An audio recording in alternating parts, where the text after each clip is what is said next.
ನಾವು ಎಲ್ಲಿವರೆಗೂ ಮತಾಂತರದ ಬಗ್ಗೆ ಮಾತನಾಡೋಣ, ಘರ್ ವಾಪಸಿಯ ಬಗ್ಗೆ ಇನ್ನು ಮುಂದೆ ಮಾತನಾಡಬೇಕು. ಮನೆಗಳಲ್ಲೂ ಘರ್ ವಾಪಸಿಯ ಚರ್ಚೆ ನಡಿಬೇಕಾಗಿದೆ. ಎಲ್ಲಿಯವರೆಗೂ ಲವ್ ಜಿಹಾದ್ನ ಬಗ್ಗೆ ಮಾತಾಡ್ತಾ ಇರೋಣ, ಸ್ವಲ್ಪ ಬದಲಾವಣೆ ತರೋಣ. ನಮ್ಮ ಮಕ್ಕಳಿಗೂ ಹೇಳೋಣ, ಗಂಡು ಮಕ್ಕಳಿಗೂ ಹೇಳೋಣ. ಎಷ್ಟು ದಿನ ಅಂತ ನಮ್ಮದೇ ಹೆಣ್ಮಕ್ಳನ್ನ ನೋಡ್ತಿರ್ತೀಯಪ್ಪ, ಹುಡುಗಿ ಸಿಗಲಿಲ್ಲ ಅಂತ ಎಷ್ಟು ದಿನ ಅಂತ ಹೇಳ್ತಿರ್ತೀಯ, ಸ್ವಲ್ಪ ಬೇರೆಯವ್ರನ್ನೂ ನೋಡಲ್ಲ.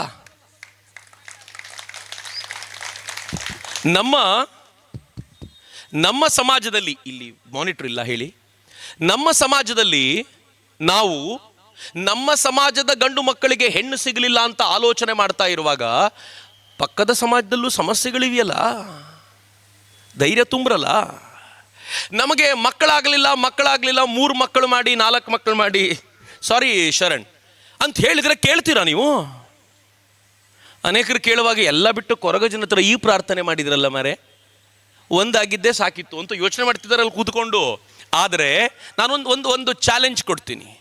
ನೀವು ಯಾರ್ಯಾರು ನಿಮ್ಮ ಮನೆಯಲ್ಲಿ, ನಿಮ್ಮ ತೋಟದಲ್ಲೋ ನಿಮ್ಮ ಗದ್ದೆಯಲ್ಲೋ ಕೆಲಸಕ್ಕೆ ಇಟ್ಕೊಂಡಿದ್ದೀರಲ್ಲ, ಕೆಲಸಕ್ಕೆ ಇಟ್ಕೊಂಡಿರೋರ್ಗೆ ಒಂದು ಮಾತು ಹೇಳಿ, ನಿನಗೆ 3ನೇ ಮಗು ಆದರೆ ಇನ್ಕ್ರಿಮೆಂಟ್ ಕೊಡ್ತೀನಿ ಅಂತ. ಮಾಡ್ರಲ್ಲ. ನಾನು ಕೆಲಸಕ್ಕೆ ಇಟ್ಕೊಳ್ಬೇಕಾದ್ರೆ ಒಂದು ಕಂಡೀಷನ್ ಏನು ಅಂದರೆ 3 ಮಗು ಇರಬೇಕು ಅಂತ ಹೇಳ್ರಲ್ಲ. ಸಂಬಳವನ್ನು ನಾನು 1.5 ಪಟ್ಟು ಜಾಸ್ತಿ ಮಾಡ್ತೀನಿ ಅಂತ ಹೇಳಿ ಅವನಿಗೆ. ಎಜುಕೇಷನ್ ತಾನೇ ಪ್ರಾಬ್ಲಮ್ ನಿನಗೆ. ಎಜುಕೇಷನ್ ನಿನ್ನ 3ನೇ ಮಗುವಿಗೆ ಏನು ಓದಿಸ್ತೀಯೋ ಅಷ್ಟು ಫ್ರೀ ನಾನು ಓದಿಸ್ತೀನಿ ಅಂತ ಒಂದಷ್ಟು ಜನ ಮುಂದೆ ಬರಲ್ಲ. ಹಿಂದೂ ಸಮಾಜದ ರಕ್ಷಣೆಗೆ ಇಷ್ಟು ಮಾಡದೆ ಹೋದರೆ ಹೇಗೆ? ನೀನು 3 ಮಕ್ಕಳು ಮಾಡ್ಕೋಬೇಕು ಸರಿ, ಹಿಂದೂ ಸಮಾಜದ ರಕ್ಷಣೆ ಬೇಕು. ನಿನ್ನ 3ನೇ ಮಗುವನ್ನು ಅದಕ್ಕೆ ಎಜುಕೇಷನ್ ಕೊಡಿಸುವಂಥ, ಅದಕ್ಕೆ ತೊಂದರೆ ಆಗದಂತೆ ನೋಡಿಕೊಳ್ಳುವ ಹೊಣೆಗಾರಿಕೆ ನಂದು ಅಂತ ಯಾರ್ಯಾರು ಇಲ್ಲಿ ಬಿಸ್ನೆಸ್ ನಡೆಸ್ತಿದ್ದೀರೋ ಒಂದು ಸಂಕಲ್ಪ ಮಾಡ್ರಲ್ಲ.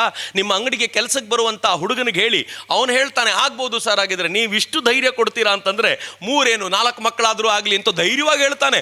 ನಾವು ಸಮಾಜದವರು ಧೈರ್ಯವಾಗಿ ನಿಂತ್ಕೊಳ್ಳದೆ ಅವ್ರಿಗೆ ಹೇಳೋದು ಹೇಗೆ ಅನ್ನೋದು ಬಹಳ ದೊಡ್ಡ ಸವಾಲು ಅಂತ. ಮಿತ್ರ, ಈ ಸವಾಲುಗಳನ್ನು ನಾವು ಎದುರಿಸಬೇಕು ಅಂತಂದರೆ ಅಗ್ರೆಸಿವ್ ಮಾರ್ಗದಲ್ಲಿ ಹೋಗಬೇಕೇ ಹೊರತು ಇನ್ನು ನಾವು ಡಿಫೆನ್ಸಲ್ಲಿ ಆಡಿದರೆ ಆಗೋದಿಲ್ಲ ರೀ.